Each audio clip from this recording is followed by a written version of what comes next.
छोटे से गांव में एक गरीब किसान रहता था। उसका एक छोटा सा बेटा था जो बहुत प्यारा था। किसान की पत्नी का देहांत हो गया था और वह अपने बेटे को अकेले पाला था। एक दिन किसान का बेटा बीमार हो गया। किसान ने बहुत कोशिश की, लेकिन वह अपने बेटे को बचा नहीं सका। बेटे की मौत के बाद किसान बहुत दुखी हो गया। एक दिन किसान ने अपने बेटे की पसंदीदा चीज, एक छोटा सा खिलौना देखा। उसने उसे उठाया और अपने बेटे की याद में रोने लगा। तभी किसान ने एक आवाज सुनी, पिताजी, क्या आप ठीक हैं? किसान ने ऊपर देखा तो पाया कि उसका बेटा उसके सामने खड़ा था। किसान को विश्वास नहीं हुआ। उसने सोचा कि यह उसके दुख का परिणाम है। बेटा, क्या यह तुम हो? किसान ने पूछा। हाँ पिताजी, मैं हूं, बेटे ने कहा। मैं आपको दुखी नहीं देख सकता।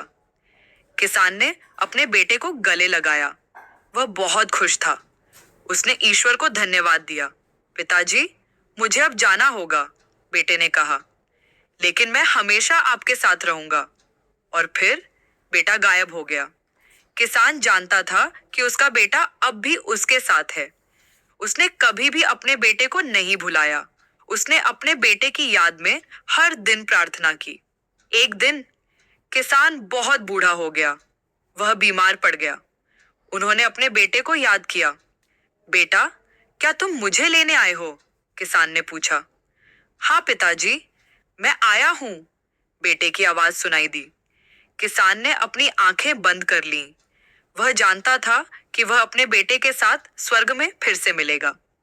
किसान की मौत के बाद गांव वाले उसे हमेशा याद करते थे। वे कहते थे कि किसान अपने बेटे के साथ स्वर्ग में रहता है। यह एक छोटी सी कहानी थी जो आपके दिल को छू गई होगी। ये कहानी हमें सिखाती है कि प्यार कभी नहीं मरता। यह हमें सिखाती है कि हमें हमेशा ईश्वर पर विश्वास रखना चाहिए। और यह हमें सिखाती है कि हमें हमेशा अपने प्रियजनों को याद रखना चाहिए।